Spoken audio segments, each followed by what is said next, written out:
Ladies and gentlemen, welcome back to the Let's Talk Tendies podcast. Today, big day.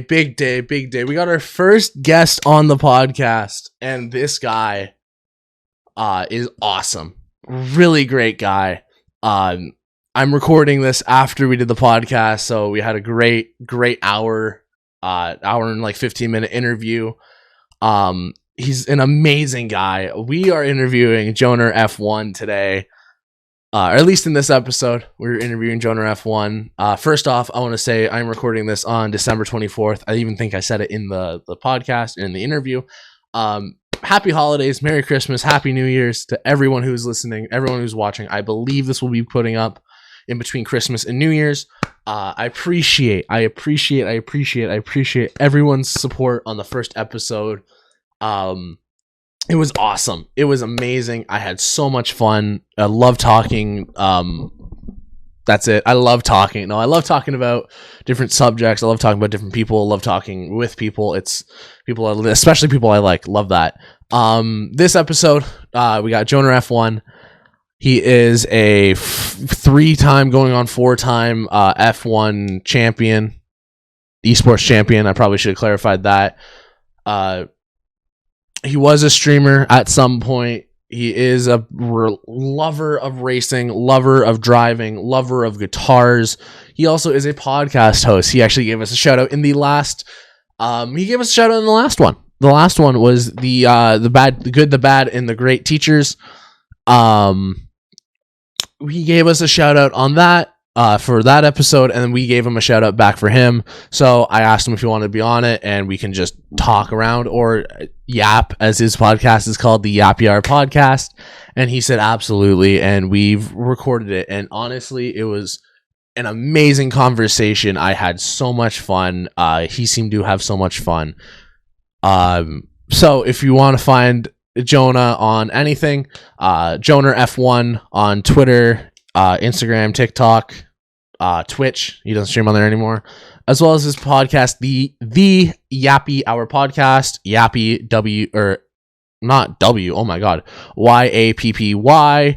Hour is hour, HOUR. Don't forget the.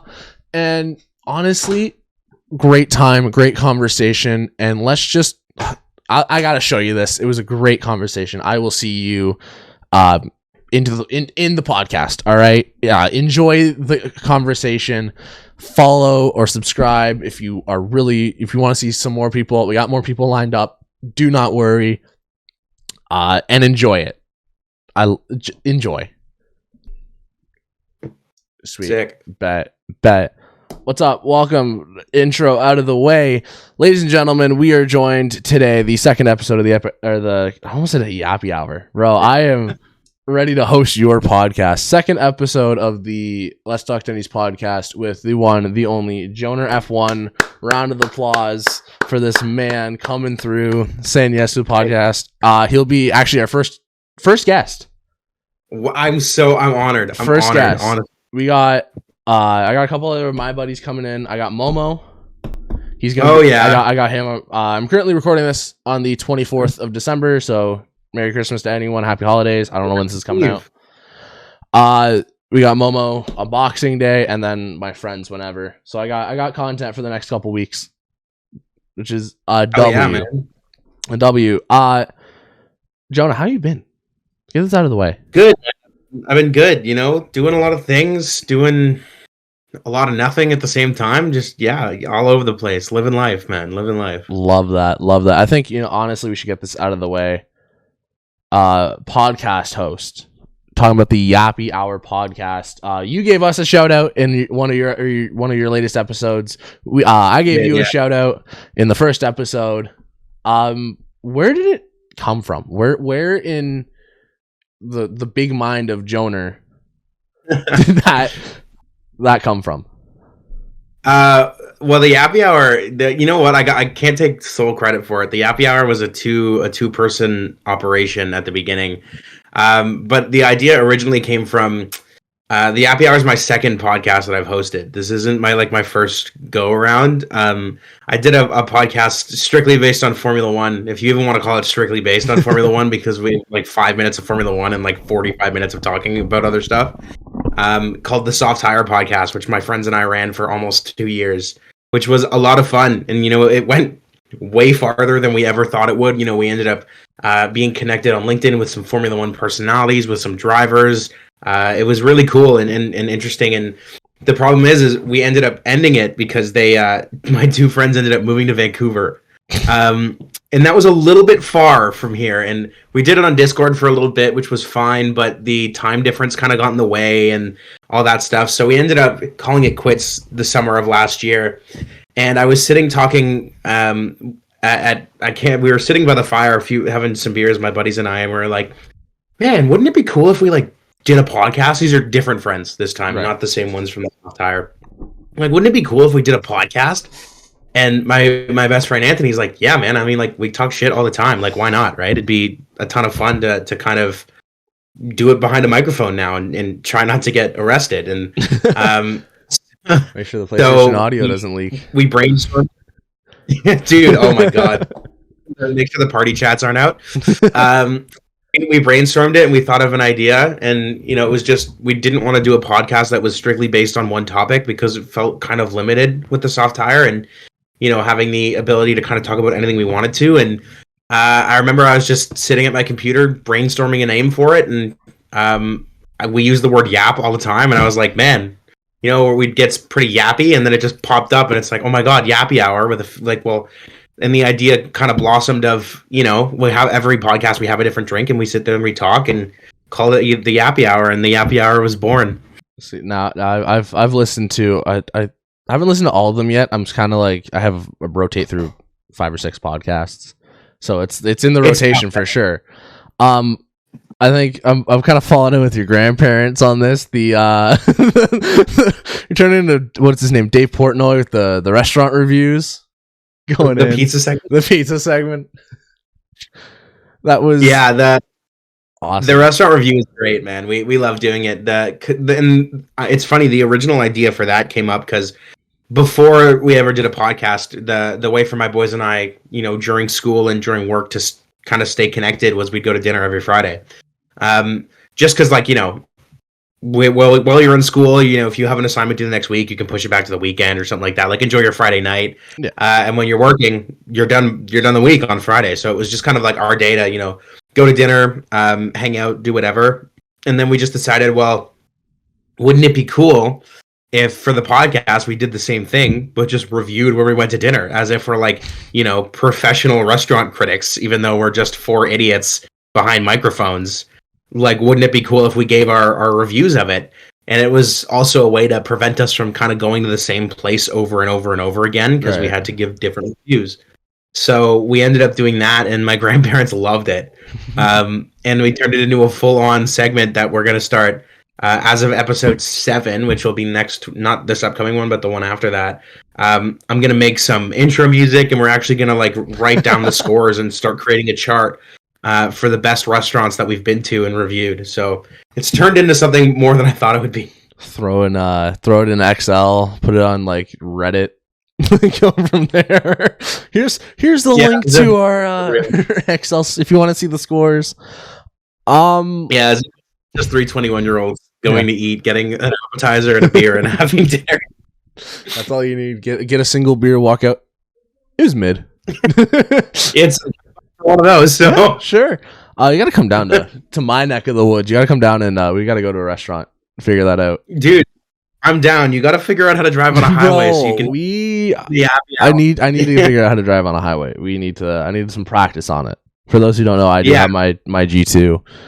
I just don't drive highways. My parents are you need experience, which makes sense. You can't really go on a highway with no experience. 100%. But we kind of just forget. It's busy, man. It's tough to kind of get that practice in there, but once you do it, you got to come down here. I mean, we do the Yappy Hour in person. We try to, because we have a whole studio for it. So absolutely, the full mics and everything. It sounds better. It's a different environment. I mean, we did not the Yappy Hour. We did the Soft Tire online for a long time. Mainly because it was a partial pandemic adventure, and then they moved to Vancouver. And it's just not the same as doing it in person. When you're in the same room, you can bounce off each other's energy, body language, that kind of stuff. So we try and do it in person. I mean, there's some guests that we're going to have on that are across the Atlantic, so we can't exactly do those in person. But the ones that are close enough, we're going to try and get in person, including yourself. Yeah, I would love to. I really need to get on the high. I think come the new year, I think when I have maybe a little more time. I got Fridays. I don't have Fridays off. I was going to say I had Fridays off, then I realized getting double booked for work on that.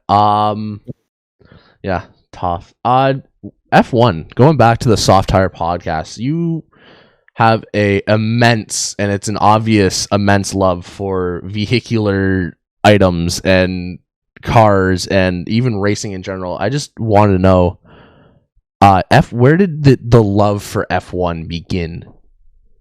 Oh man, that's a really good question, actually. The love for F1 began in, I mean, it started in 2017, when I just really had nothing else to watch. During the summer, there's no Leafs hockey, and the Jays in 2017 and 18 were like a really bad team to watch. Definitely on the decline. That was not prime Blue Jay. And keep in mind, we had just come off of like the Edwin Encarnacion, Jose Bautista, like 2015-16 teams with Josh Donaldson and his MVP. So there wasn't a lot of good like sports to watch. The Leafs were a good team, but only play in the winter. And Jays were a really poor franchise to watch that summer. So I ended up watching on TSN. There was these races, and I'd always loved cars since like I was a little kid, and I'd tinkered with my own and built my own and done all that kind of stuff. And I found this racing series, and I watched it. I was pretty fair weather, I'll be honest. Like I wasn't like a super big fan. I picked my team and that kind of stuff, but I didn't watch it big time. And my uncle, my mom's brother, who's also a huge car guy, we're like the same person, except he's in his 40s and I'm not. That he came to me one day and he goes, "Dude, do you want to go to the Canadian Grand Prix, like in person?" And I was like, "Are you kidding? Of course I want to go to the Canadian Grand Prix." So we organized we put everything together, and we were like, we got our tickets, and we ended up going to the 2019 Canadian Grand Prix, which was a phenomenal race to be at. The atmosphere was electric. It was the first season of Drive to Survive had just come out. So It was like really fresh, and a lot of people were starting to get into the sport. I had been into it for a few years, but this is my first time being at the event. And I'll tell you, Formula One on TV is a spectacle because it's super interesting to me how they make the cameras work and the audio and that kind of stuff. But there's nothing like seeing these cars in person. There's nothing like it. They are just marvels of engineering. They're race cars, right? I love race cars. So seeing these things in person and hearing them and hearing the atmosphere and seeing the drivers on the drivers parade, seeing guys like Lewis Hamilton, who at this point had only won 5 world championships, or no, he had 2008, 2014, 15, 17, and 18. Yeah, 5 world titles even at this point. 5, which is still insane. Like you can't. It's still absurd. He's still on par with guys like Fangio and Schumacher at that. I mean, Schumacher has 7, but yeah. So seeing guys like Lewis Hamilton and Sebastian Vettel and Daniel Ricciardo and Max Verstappen like waving in the drivers' parade was like, yo, these are real people. Because you only ever see them on TV, right? Right. And we went to that race. It was a great race. If anybody listening watches Formula One, it was the race where Sebastian Vettel got that really stupid 5-second time penalty, and at the end of the Grand Prix, when the cars are all parked in Parc Fermé, he like walked over and moved the sign in front of his car. Such an iconic moment. You were there? I was standing. Oh wow! I watched him move it. I watched him walk out, pick the sign up, and move the sign. And me and my uncle are like, "Oh my god!" That is an all-time memory.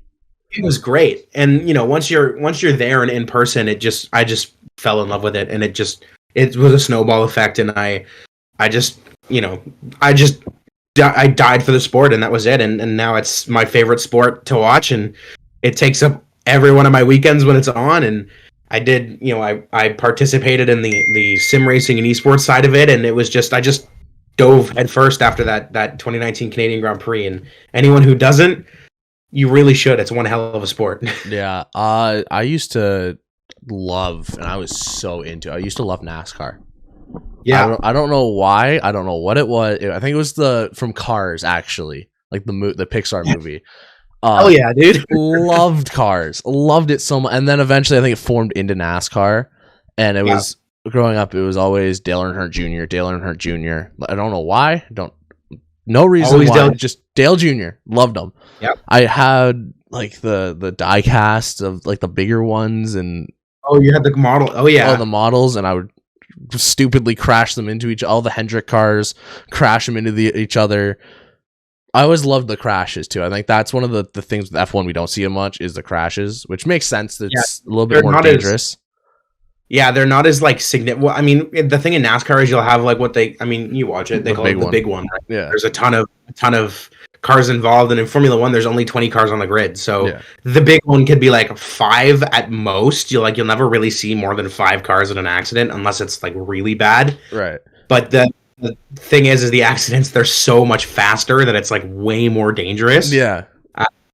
And it's like, oh my God, is this guy going to get out of this car? Like, is he alive? Kind of thing. Right. But luckily, they've improved the safety, so 99.9% of the time they are alive. They are. I think then, of course, growing up, understanding racing, following it more, I actually got into F1 through Drive to Survive. I think I was bored on Netflix. I'm like, I'll check it out, and I started watching it. And I actually watched, I don't remember what season. One of the maybe 2020, something like that. Pandemic year. 2021, I think it might have been. Great season. Yeah, it was a great season. Oh no, was that the one with the till the final? It was the equal point? Or yeah. I watched that race on that morning. I think it was a Sunday, right? Yeah, so I watched it. I woke up and I'm like, okay, and I flipped on the TV and it was on TSN. And I remember watching the race and I'm like so invested in it. And my dad's like, what's happening? And I go, these 2 guys, equal points, they literally, and then they let the 5, it was just the 5 cars. Wins it all, right? Yeah. They just said, they're not going to, the 5 cars in the way aren't going to win. Let them race it out. And it was just insane watching it. It was, I had like 6 of my friends over that morning and we watched it in person when it happened, and like you had one guy, Momo's a Mercedes fan, right? So he was rooting for Lewis, and you had other guys who were like Red Bull fans, and then me who's a McLaren. Like we're all sitting there, mesmerized by what's happening, completely flabbergasted that any of this is going on. Watching it in person, it was one of the best days of my life watching that race with those guys. It was one hell of an experience. Yeah. Actually, one of the hardest things for me in F1 is actually choosing a team and a driver, because it's one of those things where it's like, I feel like if I choose one, then it's like, oh, now people are going to hate me because I choose the wrong one. So my joke is I just choose Haas. Like that's the joke. Yeah. That's the joke. It's like nobody can hate them. They're like one of the worst. Nobody can hate them. Nobody hate you for driving a Haas. Nobody will hate you for driving a Haas. But I don't think there's a team that I like truly despise or truly love. It's really hard. It's not like it's NASCAR where you have your top drivers and you can it's F1. Yeah. People come in and out so quickly, and it's the oh my God, the maker of the, I can't think of the maker of the car, the constructor, yes, and the driver. It's not like it's Team Hendrick and you have 4 cars to choose from, or Stuart Haas and you have 3. Team and you have 2 cars. Yeah. Pick one. I like Danny Rick though. Can we just all agree on that? We both love Danny Rick. I'm connected to Danny Rick on LinkedIn. I love that. Actually, that was through the software. Sauce him. Him. Who else? Cyril Abitable, the old team principal for Renault. Okay. And Warner. That's cool. No, that's really cool. Absurd. Wild. That is insane. Greatest day of my life. I feel like that would be. Well, they're listening to it too if they like look you up on LinkedIn. Yeah, dude, Daniel Ricciardo. We were this close to getting Oscar Piastri as a guest. Wow. On the podcast. We were really close, and we were talking with his management back and forth midway through the Formula 2 season, and then he ended up winning the championship, and then we just never heard back. And I was like, oh, dude, he got good before we could get him on. Got good. I think you should bring that back one day, low-key. Have a couple episodes every now and then, kind of catch up. That would be... We'd like to. It's tough, but I think you should fly to Vancouver, grab your friends, throw them on a plane, bring them back. Why do I do that? Just fly here. Yeah, just grab them by the collar and grab them by the belt and throw them right into cargo. Right into the cargo. Yeah, put them in a cage. There you go. Check luggage. You are also, for F1, keeping on brand of racing, your favorite, or not even racing, just cars in general, your favorite car model make at least is a BMW. It's up there. It's up there. Why are you a horrible person? You know what? There's several reasons I can answer that question. I'll stick with the car one. Stick with the car. In matters of the car, stick with the car. Yeah, it's funny. The BMW's never really crossed my radar as like a car that was attainable and something I could own. I always looked at like, like the things everybody looks at, the M3s, the M4s, the M5s, like the really nice ones that everybody wants. Yeah, the stupid. And I always looked at those and never really thought that I never really looked at a BMW and thought that, their sedans are still really fast and attainable until I ended up selling my old car and I ended up selling my Lancer. Shout out Peyton. Love that car. And I was looking for something new and I found that, BMWs happen to be one of the kinds of cars that depreciate really quickly when they're new, right? So in the first 5 or 6 years of their lifespan, they depreciate like a crap load. So they become attainable for someone my age and for someone, who has money to spend on something like that. And so I ended up looking at it and I drove it, and man, I tell this to everybody because everybody always asks the same question. It's like, why would you get a BMW? Like, like people are like, oh, they're so unreliable, and BMW drivers are. I was gonna say like BMW drivers. I've had experiences with BMW drivers. Dude, they're the worst. Don't get me wrong, and I own one. But it was a. I'm not gonna say it was platonic, but I drove the car and I just absolutely fell in love with it. There was when I got out of it, I knew the minute I closed that door that I had to own that car, that there was no way I could pass that up, and there was no way that I could get that same feeling from something else. So other than like an M3, which I can't afford, but I drove it and I just completely fell in love with it. Everything about it, it's the passion behind it, the history behind the motorsports, the history behind the brand, and the history behind their passion for making performance vehicles and for enthusiasts. And I just fell in love with the thing, and I knew that if I didn't buy it, I'd never forgive myself. So I bought it. Sure. I was like, I couldn't pass up on it. It was number one, it was way too good of a deal. Too good of a deal to pass up on. The car was a total unicorn. It was a complete unicorn. I looked for 8 months for like this spec that I have now. It took me forever to find this spec. I found it. It was a unicorn. It was a great price, super low kilometers. The thing was in phenomenal shape, and I was like, there's no way I can pass this up. I can't do it. That's not a steal. That's a robbery at that point. Like, dude, wow. I felt like a thief. Yeah. Honestly. Actually, I think the only photo I have, this is going to sound creepy. The only photo I have of you, no, the only photo, because I was streaming one time and we played MLB co-op. I hope you remember that. That was awesome. We threw a perfect game. Yeah. That was the whole thing is we threw a perfect game in MLB. So I had to find a photo of you on Google, and one of the first came up was you in your BMW. So I'm like, sure. Grabbed it. I think I still even have it in one of my like folders for people that I can use. I might even use it for the thumbnail of this, to be honest. Dude, like, I love it. I love it. Like, just be on. Like, I'll probably end up using it, but it was like, okay. And then it was understand that he's a car person, and it was really cool. Even listening to you talk about cars on the Yappy Hour it's like some things go over my head because I'm kind of a car guy, but I'm not like, I won't know specs. Like if you say this whatever Corvette has a blah blah blah, I'm like, look, does it have heated seats or not? Like that's all I care about. Bluetooth and heated seats. That's all I care. Mine has a heated steering wheel. Best investment of my life. Oh my god, my mom's car, the one I drive, has a heated steering wheel. Oh, it's a lifesaver. Best thing in the world. We met actually in person one time, I think it was. I think it was once or twice. Yeah, I think it was once at Georgian, and I think it was literally just because, hey, are you at school? Want to meet up one day? Sure. Found out we're in the same program. ADMC, advertising and marketing. I need to know, why are you in ADMC? What brought you to it? What brought you to it? What was the? You're a really good interviewer. Thank you. I really try on these to make it interesting.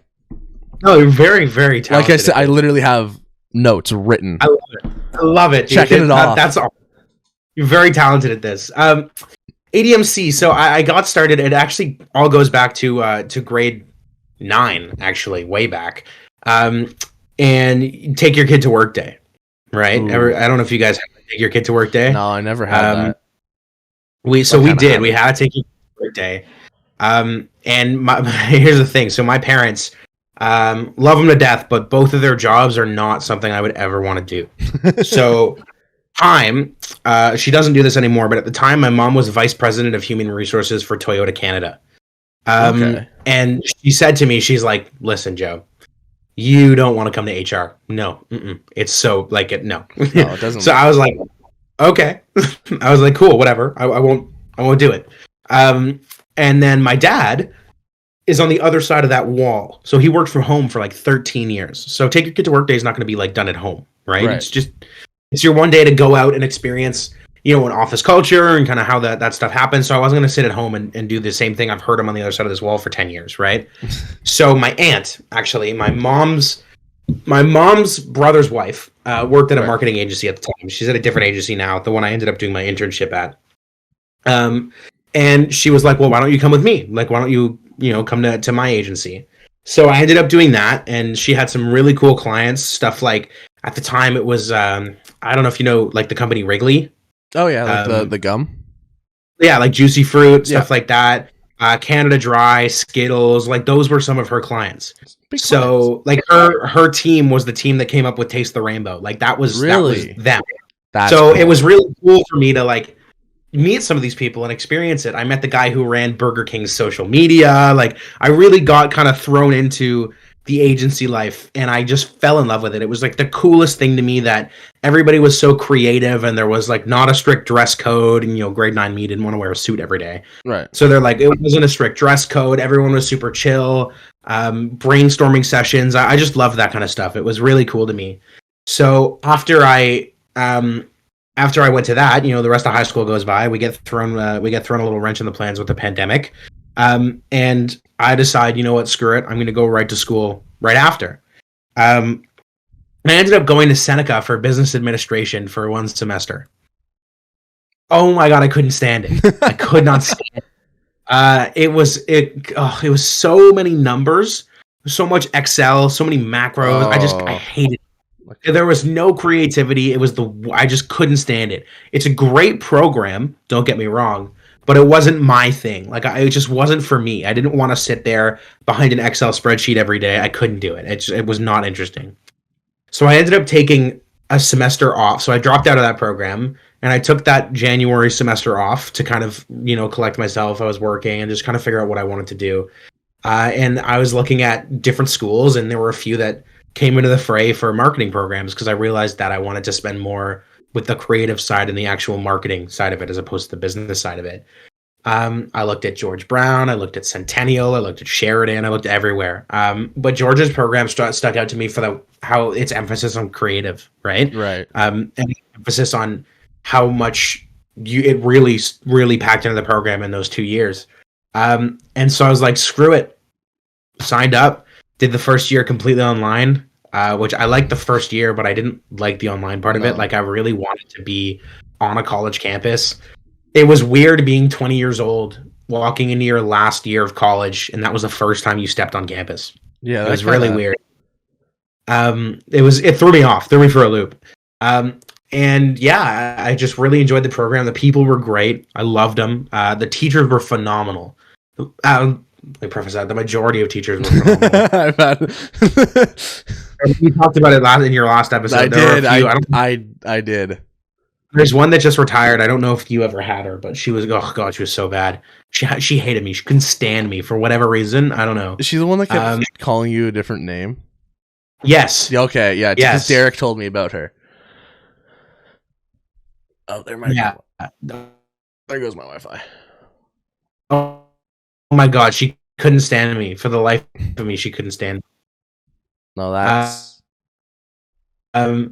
really good. Oh yeah, you're back. There we go. My bad. Here we go. My computer's in like the complete opposite side of my house from my router, so it's fighting through 13 different walls, and the worst. then it sucks because my parents are Oh yeah, that's the worst. my parents both have Using it. It sucks, but it my works for when it works. Right? Hey man, listen, that's all that counts, right? Yeah. I enjoyed the program. I enjoyed the majority of teachers and that kind of stuff. And the people I met were great. I mean, Derek's one of them. Like, great guy. Really enjoyed, spending time with a lot of those people and working on projects with those people and expanding our creative mindsets, I guess you could say, if I want to get really really cheesy about it. But it was really enjoyable, and it kind of led me.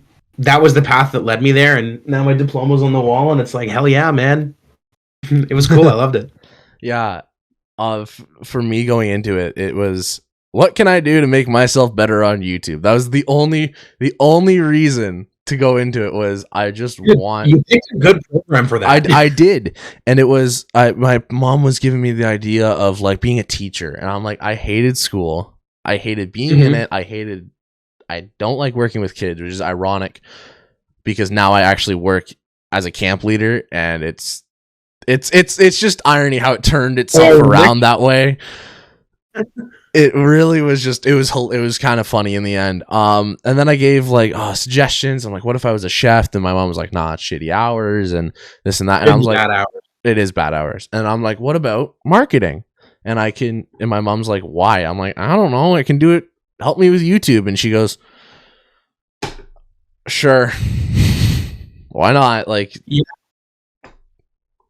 It's really good. I mean, the stuff that you learn in that program about the Adobe suite and that kind of stuff. Steve. It's funny. Praise Steve. Praise Steve and last one. Love him. Well, I'll never forget. I remember one time I didn't get the memo. It was a bit of an accident that this happened, but Steve sent out an email that our class wasn't happening and that he'd be there if we had any questions, right? Right. And the internet was down, and it came back about 5 minutes before the class. So I was like, oh, okay, thank God. I'll just hop in and sit there and listen.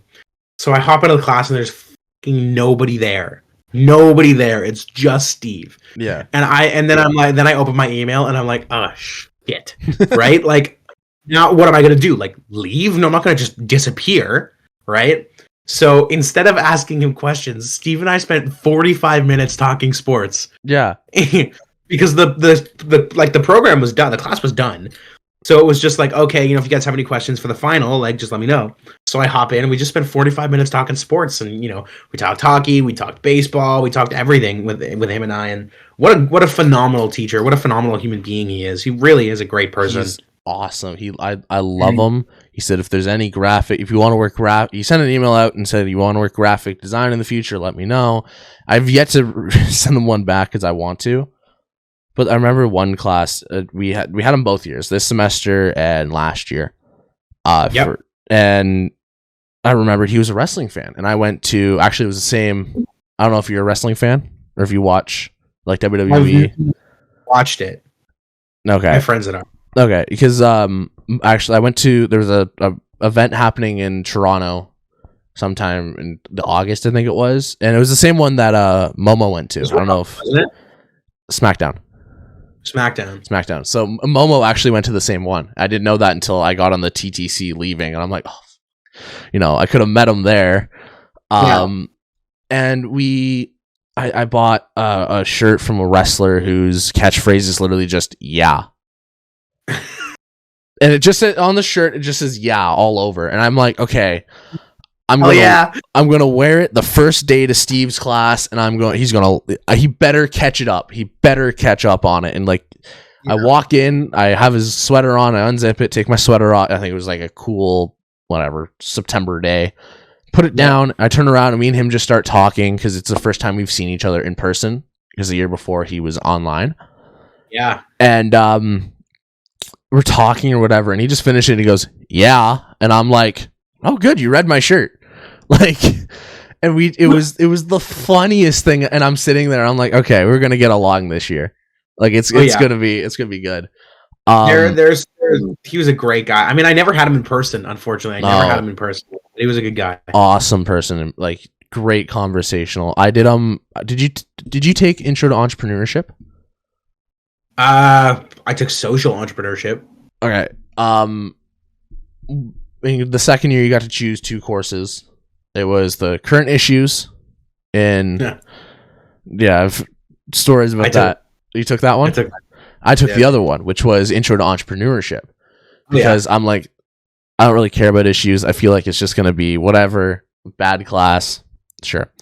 So I go and I take it, and one of the assignments was interview an entrepreneur. I'm like, okay, who am I going to interview? And my first thought was my parents' boss. They both work for the same company. I'm like, okay, cool. Realized I couldn't get far with that, so I'm like, I'll interview Steve. I see him every week. So I sent him an email. I'm like, hey, can I interview you one day for an assignment? And he goes, sure. He was so happy, so excited. He's like, oh, I'm ready for this. And I brought in questions, interviewed him. I ended up getting like a 90 something on the assignment. I think even picked that interview. He's super interesting. He's so cool. Such a great guy and it was interesting listening to how he started his company off an iPad, but he never actually used an iPad. It was such a cool. I still have the recording. I don't think I'm ever going to delete that recording. I'm probably going to put it on Google Drive. It's just a really great story about him and starting a career, and it was awesome. I just move away from school if the viewers are not bored already talking about education. Actually, scratch that. One more thing. I saw a TikTok, and on the TikTok, it was Debbie's TikTok. And you probably know exactly which one this is. Yeah, I do. The Jersey TikTok. She shared her. She loved Debbie. She's awesome. There's a whole war story I've had with Instagram. No, Instagram, TikTok. I have her on basically anything and everything I could. Love Debbie. Love Debbie. She's such a help. There was an incident where a group member, we had to kick him out because he was not doing the work, and he was. Long story short, I asked for a professional photo. He sent in him and a half-naked girl when he was like 18. True story. We weren't too fond of it. It was not a happy day. The guy was trying to flex, and it didn't work that well. Then he tried to play screenshots, and it didn't work that well. If anyone knows me, do not try to play screenshots on me. You will lose. It's like shooting yourself in the foot, the knee, the hip, and the face all at once. Taking yourself. Yeah, like you're losing, taking the L. But I was scrolling through her TikTok and I found one. I'm like, oh, that looks like her school.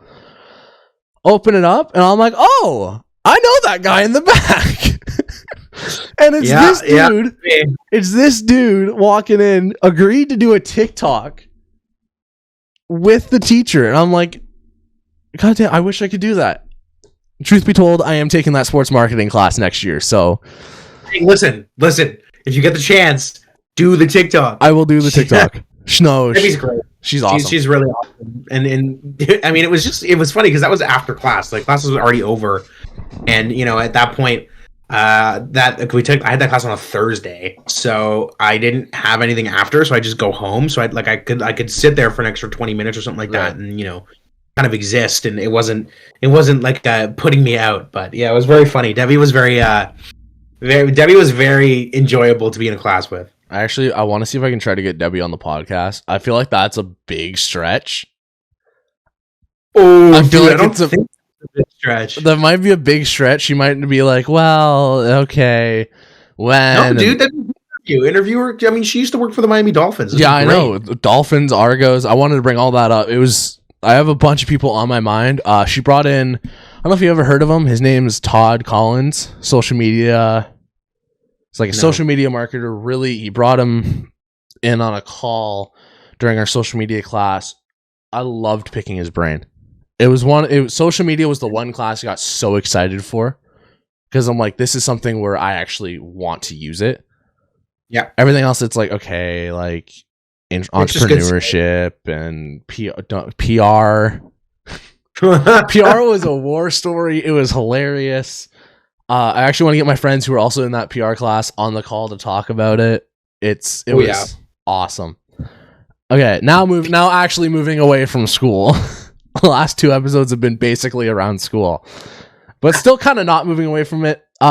We did meet at the pub the bar, the restaurant at Georgian. But we started talking before that on Discord because Jonah, if you've followed my content for a little bit, I was a part of the Georgian College streaming team, I guess you would say. Streamers. Yeah, content creators. The first guy to actually be a part of it was Jonah. Look at him. Yeah, yes, sir. It was. I remember seeing that post. I'm like, oh my god, that'll be so cool to be a part of. I want to be that, and how cool that is, and this and that. And then there was someone else. I forget. Spargo. I don't know how to say his name. Sparky. I don't know. I met him in person. Really nice guy. I feel bad. It was the award ceremony they had for the thing, and yes, I still don't have my plaque. Yeah, you need to show up. Text Mikkel. Text and be like, hey, when can I show up and pick it up? Dude, it's so far. It's like 50 minutes north of here. Oh, Muffin. We can get food. Don't even whip that card out, bro. Don't even whip that card out. Don't. I know the card out. We can just stop by. We can get some food. You can rate Georgian's food. No, what you have to do is you have to go. You have to get that plaque for me. Drive it down to Yappy hour. Bring the plaque with you. You know what? I might. Anyways, so we met through the club, and this guy I've never, oh my god, such cool. He's really cool. He's a streamer. I want to be a part of this and whatever. I want to be just like him when I grow up, Mom. Like 1 year difference between us. Yeah, only a couple of years difference. It's like, Mom, he's my hero. It was like, okay, sweet. He's a streamer.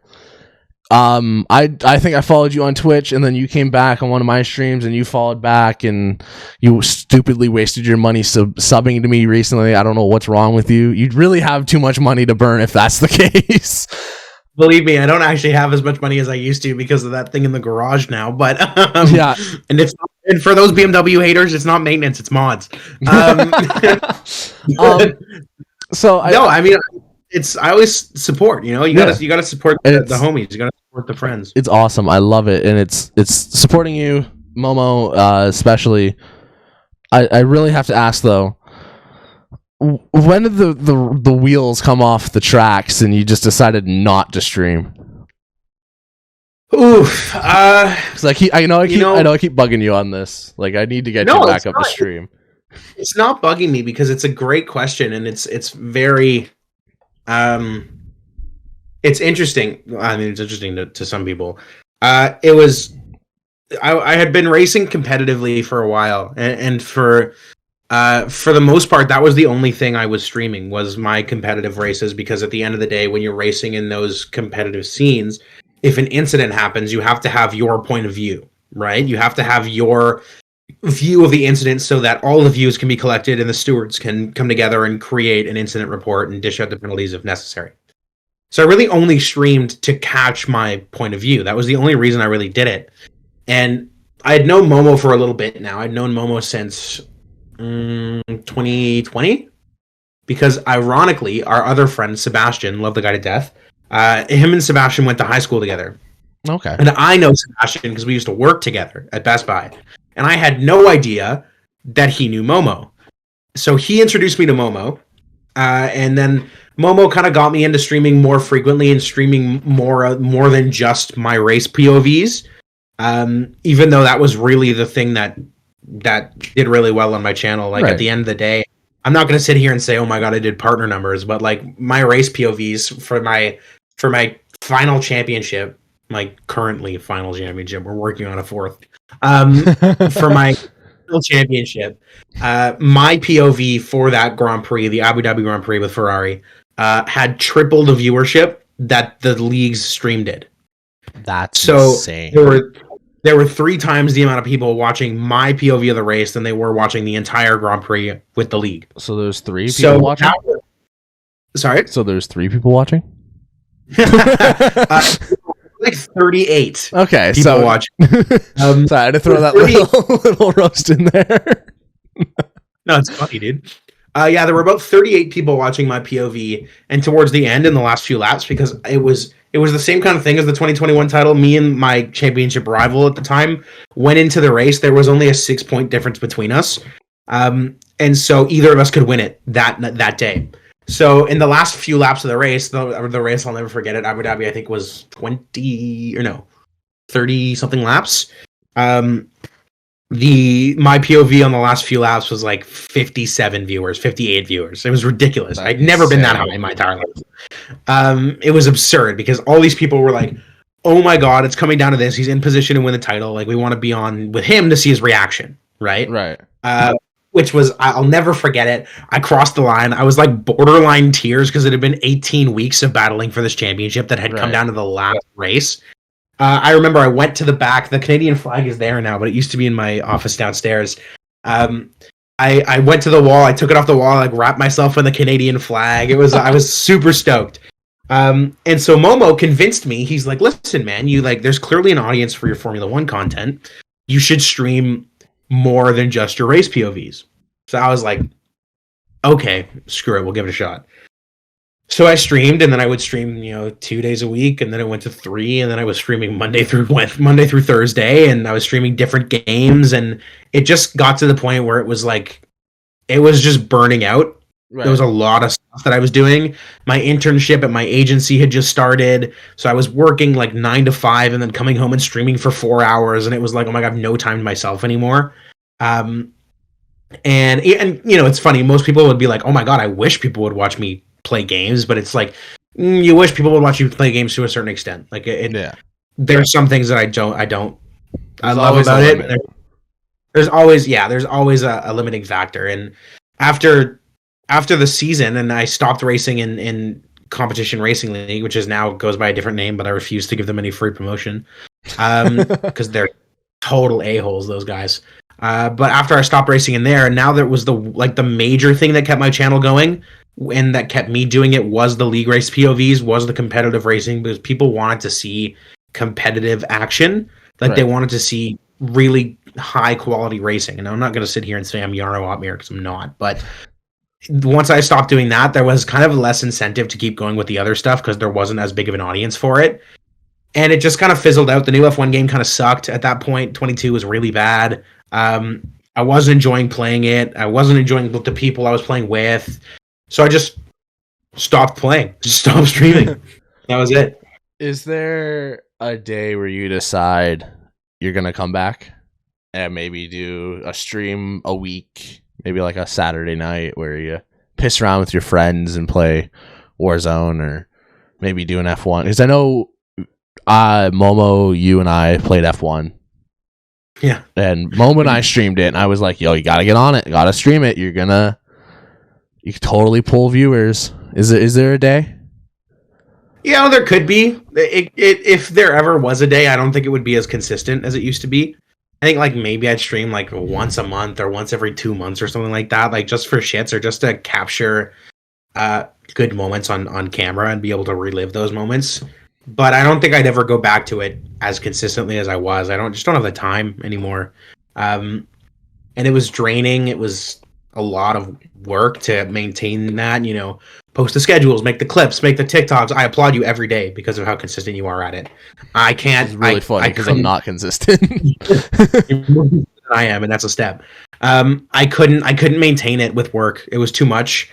And it wasn't worth it in terms of a monetary reason. I wasn't making a crap load of money from it.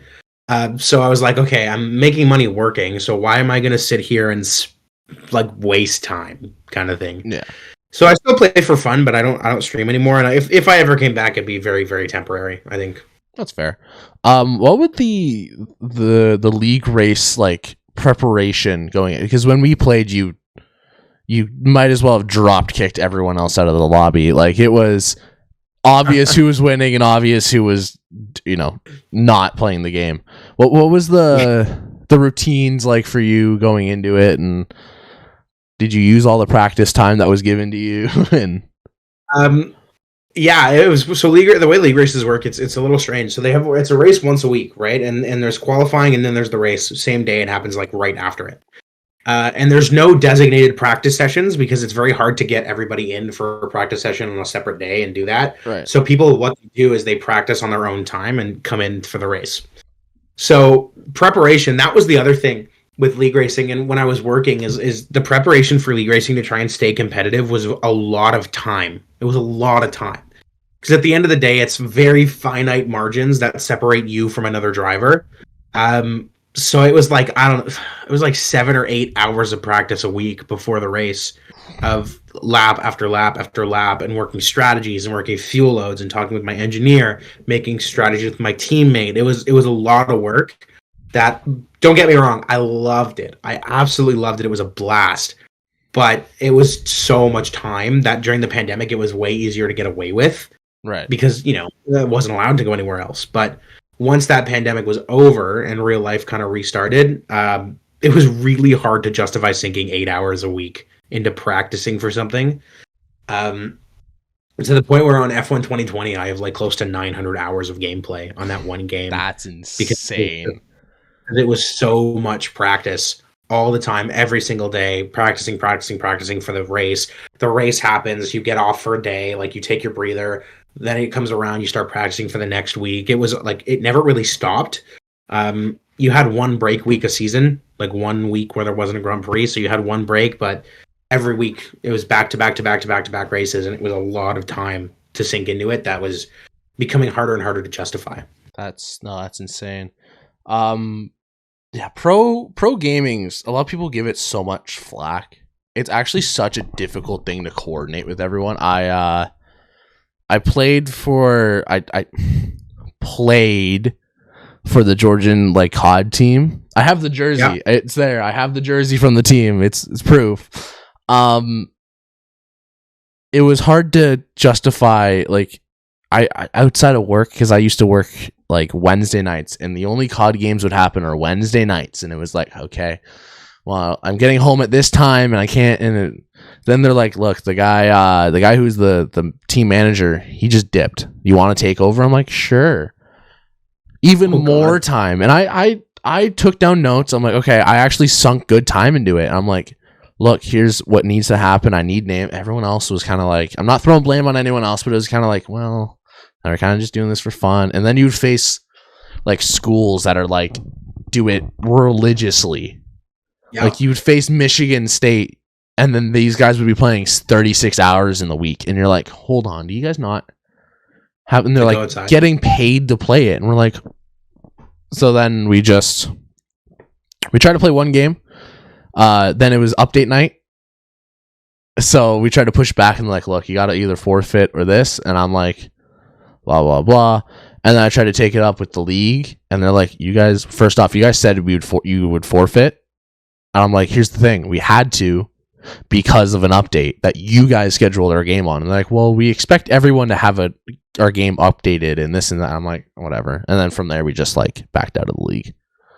Yeah. It's hard, man. It's really hard to coordinate those leagues and get everybody on the same time. And that was the other thing too with Formula 1 Esports and racing with a lot of those guys is the leagues were, I'd say 99% European. Ooh. So you're then I'm dealing at like 1 a.m. So at this point I was racing at 2 p.m., 2 p.m. on a weekday, which is like, because they're racing at night for them, right? They're racing at like 8 p.m. I'm racing at 2. I had a friend who lived in California who was racing at 11. And it's like, oh my God. It's at the end of the day, once you're out of school and once you're working, like I can't race in the middle of a week in the afternoon. Do that, right? Like it's just not going to happen. So it was a combination of that and a combination of, I just don't have the time anymore. But I still like now I'm racing competitively again, not as significant, but on a weekend in a North American league. Right. So I'm doing that. But the days of European races and racing against the Euros, and I have a Dutch teammate and my buddy Danza from the Czech Republic. It just became harder and harder to pull off at that point. How did you make money off of was there like a pool you won from? Yeah. Oh yeah, big man. Last thing. How do you think I bought my car? Oh, that's true. Off of racing fake cars. I tell everybody I drove fake cars wonky circles and bought a real one. There That's what I did. Wonky circles. Hell yeah, man. Wonky circles with a couple flat ends and some weird ones. 3 chips later, here I am. Yeah, show them Monaco. They'll be like, huh? You can take. Oh my god, that is my favorite track of all time. I hate it. Monaco. I hate Monaco. I hate Monaco. I hate Monaco. I hate the slow integral. I think that's just the NASCAR speaking of me. I hate the slow turn. I like Monza if you just got rid of the turn 1 and turn 2. Full send it down that straight. I'll be happy. Yeah, dude, Monaco is the best. I mean, I remember in my one of my first ever seasons league racing, Monaco was like, that's like my track. I love that track. It is the racetrack for me. And we got into a qualifying session, and I'm like, I'm sitting there like really confident in myself. I hadn't won a race yet. This year. And I was like really confident. I knew it was going to happen.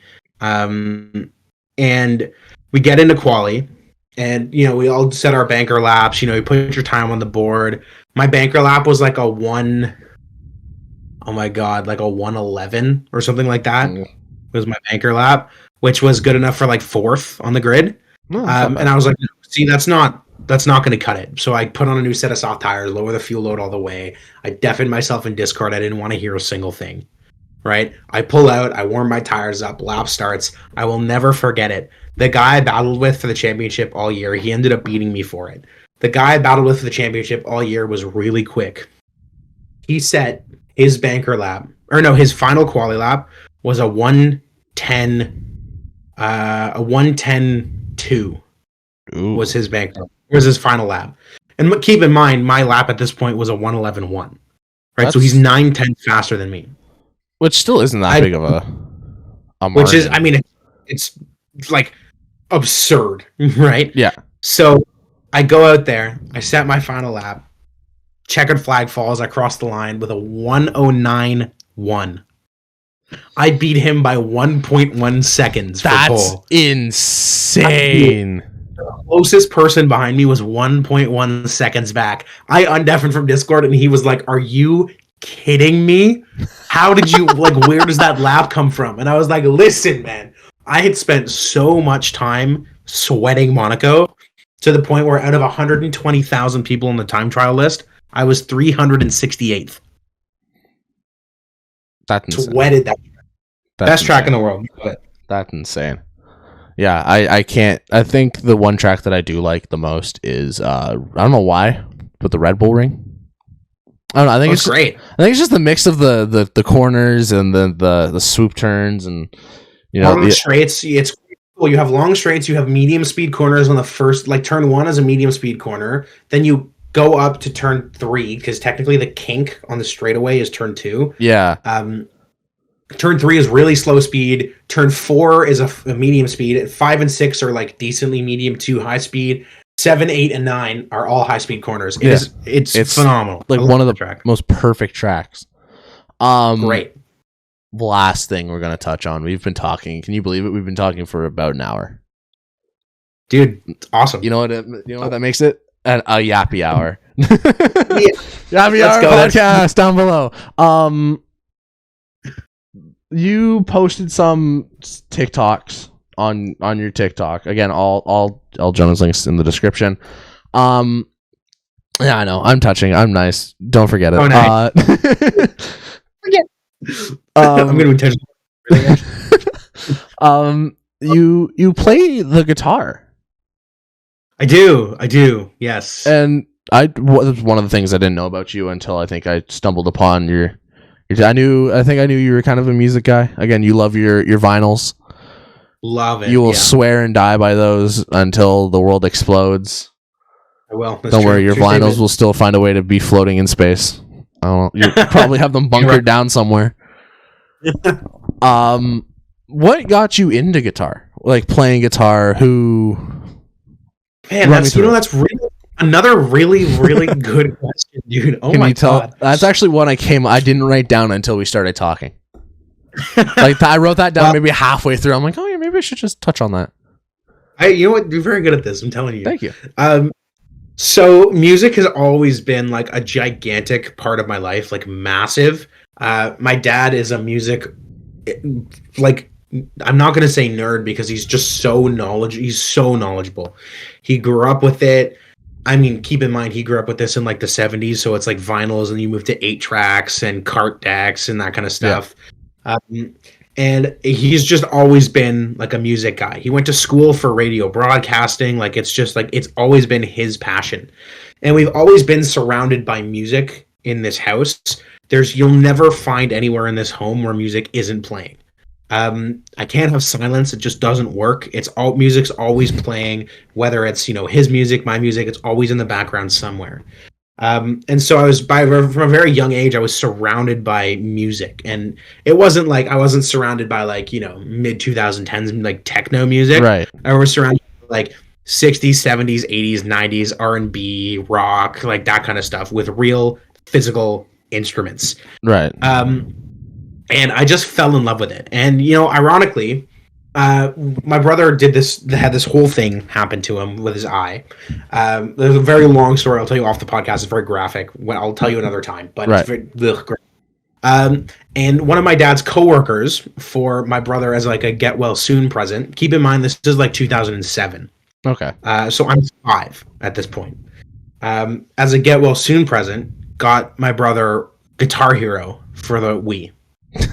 My brother's never been a huge music guy. Like, he likes it, but he's never been like as deep into it as my dad has and as I became. Right. And so that get well soon present of Guitar Hero for my brother turned into, oh, this is mine now. So I started playing Guitar Hero and listening to that music and getting unnecessarily good at Guitar Hero. Like, it's actually a problem now. It's really bad. I still play it to this day. I have Clone Hero. I still play it all the time. And I was 5 at this point, and no 5-year-old is like big enough to hold a proper guitar. Like, I would have like not good. Until I turned I got a little older and I played Guitar Hero and Rock Band and all that kind of stuff. And I said to my parents, I was like, listen, I want to play a real guitar. Like, I want to try and learn a real guitar. And so for my 10th birthday, they took me to a music store and we picked out one of my guitars. It's now downstairs. It's my Les Paul, that like orangish one. That was my first ever guitar. I got that almost 12 years ago.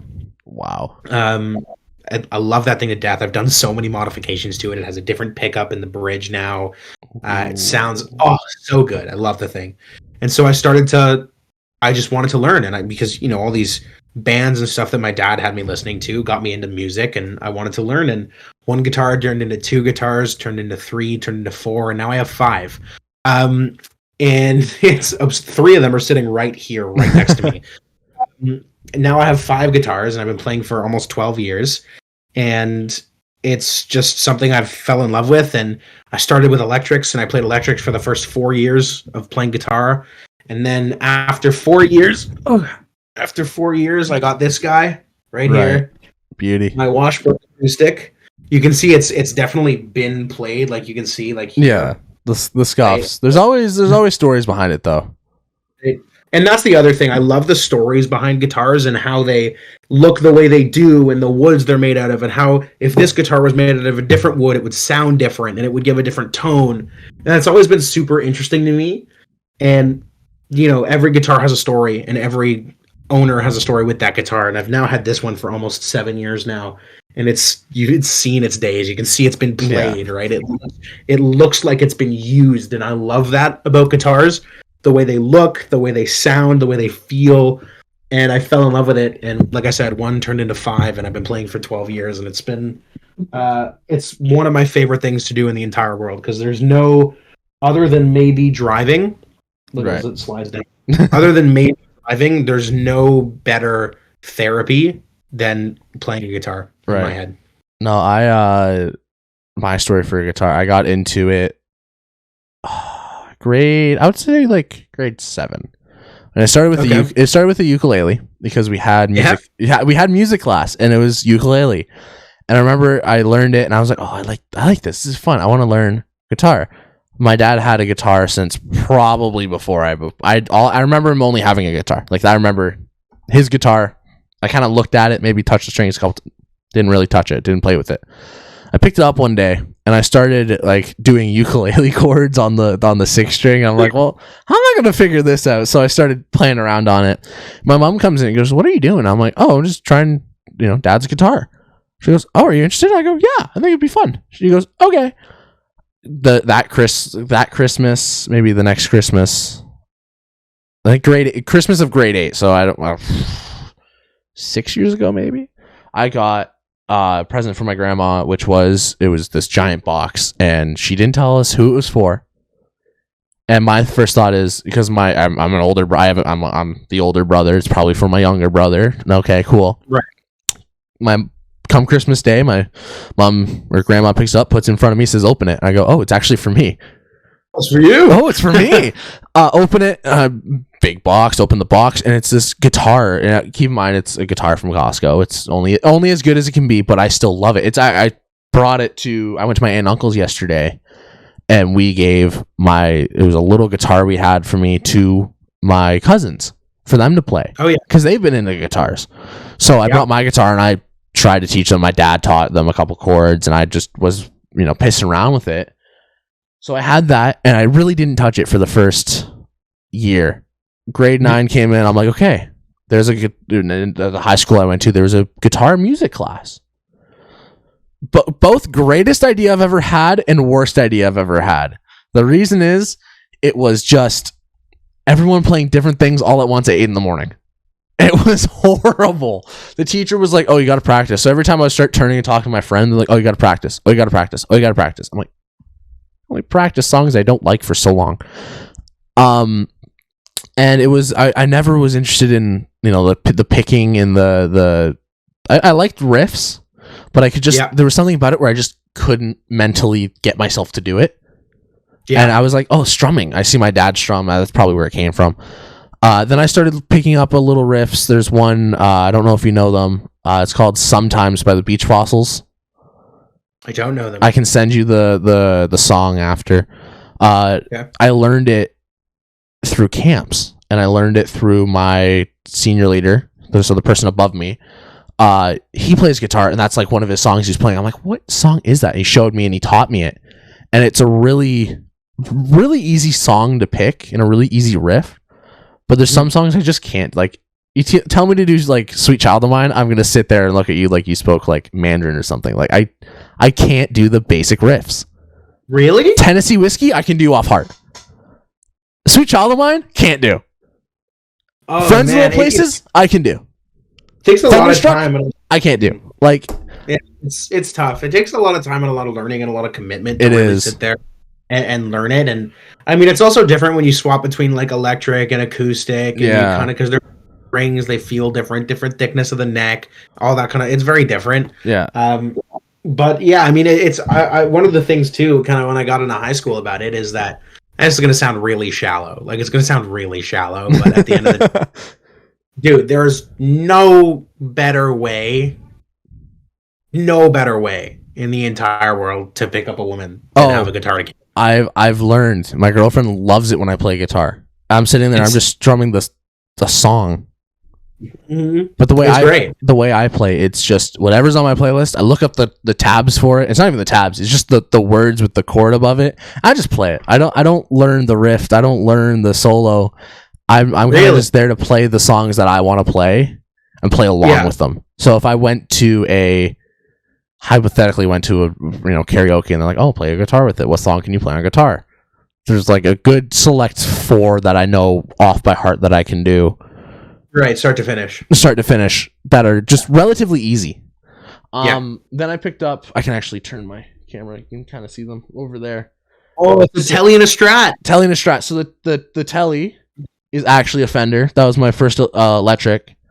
The Strat, I'm not gonna lie, it's a fake off Amazon. It's a donor, so it's not horrible, but it's they sound just good. Honestly, they're great. Love them. There's a different sound to an American built Strat, but like if you look at some of the guys who made their careers, like my favorite band of all time is Green Day, right? And if you look at Billy Joe, that's not a Stratocaster. That's a Mexican knockoff that he got when he was 7 and learned on that, and he still plays it on tour 40 years later. And it's like doesn't have to be the really high end model to sound good. No, even some of the fakes just sound 1-to-1. It's like, oh, I would rather pay less for a guitar that sounds and plays the same than one that, it's cool to own a $1,000 guitar, but it's like, am I really getting a good investment on it if the $100, $200 one sounds the same?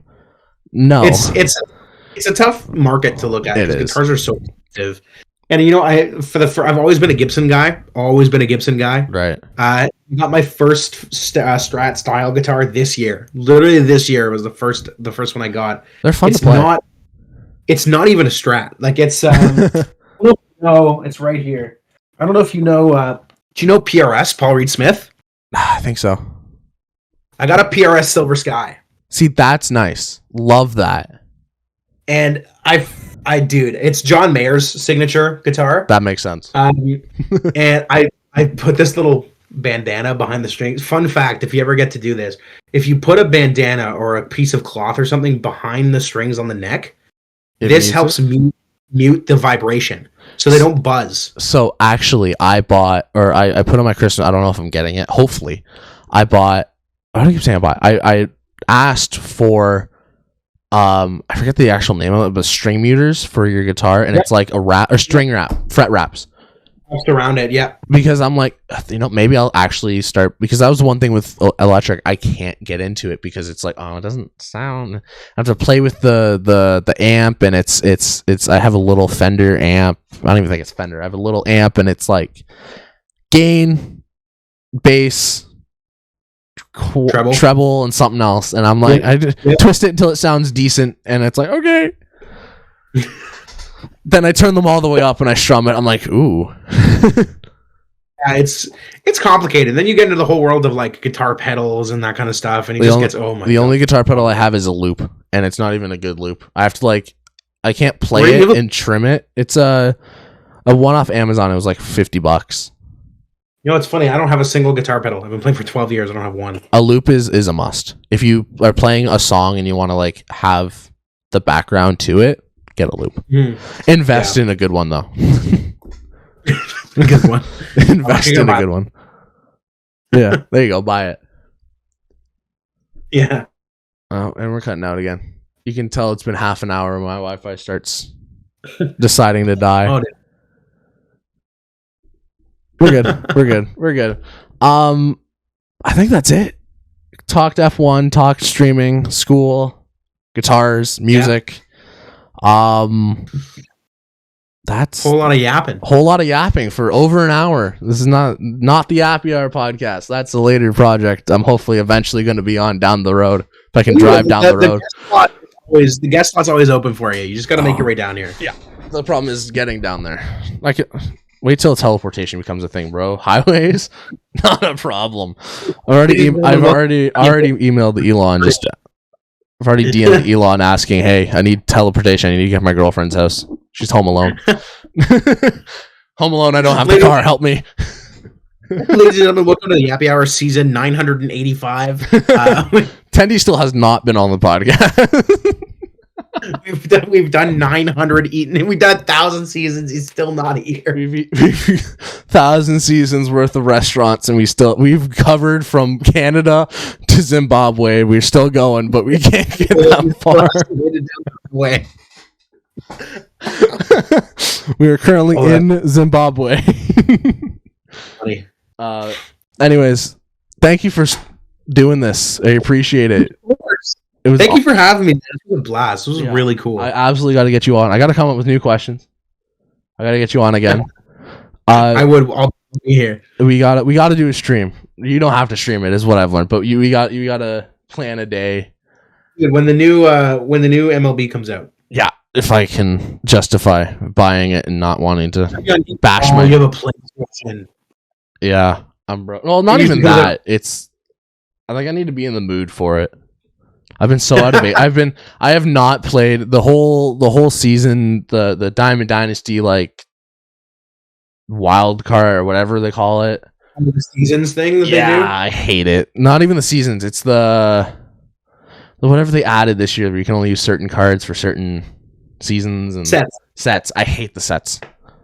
Really, I can't justify grinding out for cards that I can't use. Yeah, I can see that. But it's one of those where it's like I even took notes. I have notes in here. I can probably find them somewhere in here. Oh, yeah, here's one. Team Affinity 1 and 2. Actually took notes to try to knock it off the thing. I got bored of it. Oh man. And I lost track. It was working summer. It just wasn't a blast. But yeah, we totally should do that. I think, do you have Chell? 24, I do. Yep. We can play Chell. I still got F1. Haven't deleted it yet. The new one or the old one? The new one. 23, I think. They haven't come out with 24 yet. No, 24 comes out probably in the summer. Yeah, I have 23. So I got another 6 months.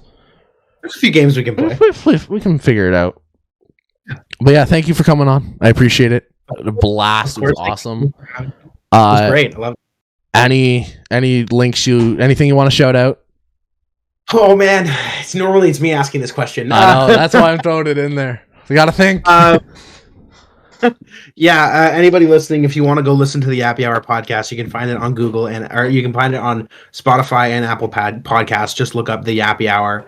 It's actually called the Yappy Hour podcast. I'll throw it in the description too. Don't worry. We'll put it. Thank you.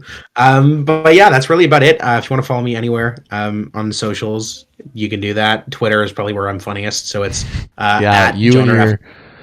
You and you're drooling. No, that picture, he's crying. I'm funniest on Twitter, so if you want to follow me there, it's at JonerF1_. Other than that, please follow Let's Talk Tendie's podcast. It was a blast. I love this. Great interviewer, great host. Go follow him on Twitch. Go follow him on Instagram. Follow him on YouTube. Subscribe. Do all that stuff. He's a great guy. He's truly a good person, and it's very nice of him to invite me on here. So absolutely, I appreciate it, man. I appreciate it.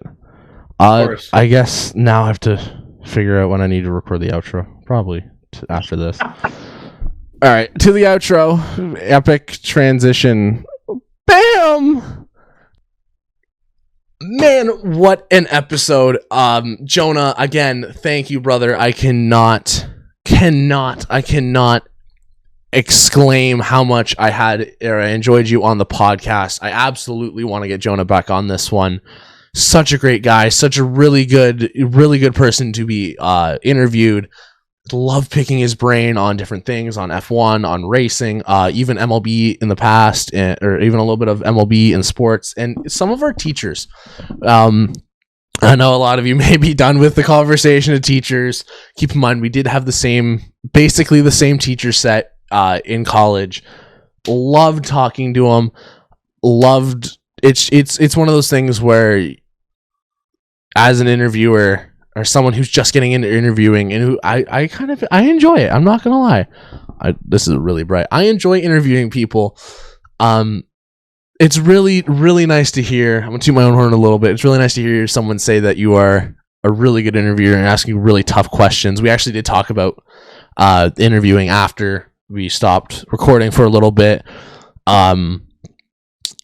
This idea of the intro outro was from Chris Van Vliet from the Insight podcast, wrestling podcast. So I'm not going to take any credit on this idea. That was totally his idea. I wanted to style it a lot like his, because I love listening to the Insight podcast, love listening to the Yappy Hour. Again, Yappy Hour, YAPP, that's double P, Y, again, hour, HOUR, and don't forget the. You can find it on Apple Music, Spotify, I think Amazon Music. I'll put it down in the description. Thank you guys so much for watching. Subscribe, follow wherever you're listening. I'm hoping one day to get an Apple Music or Apple Podcast and maybe an Amazon Podcast in the future. Please let me know if you're interested in that, or if you want to listen to it on that. I am so excited for a future guest. I believe the next episode will include Molo Polo 300, so stay tuned for that one. Another content creator. He's awesome. Love Molo. Love Jonah. Fun story, those two. Jonah actually introduced me to Molo. Not in person, over stream. But Long story short, thank you guys so much for watching. Follow, subscribe, and we will see you in the next Let's Talk Tendies podcast. Peace.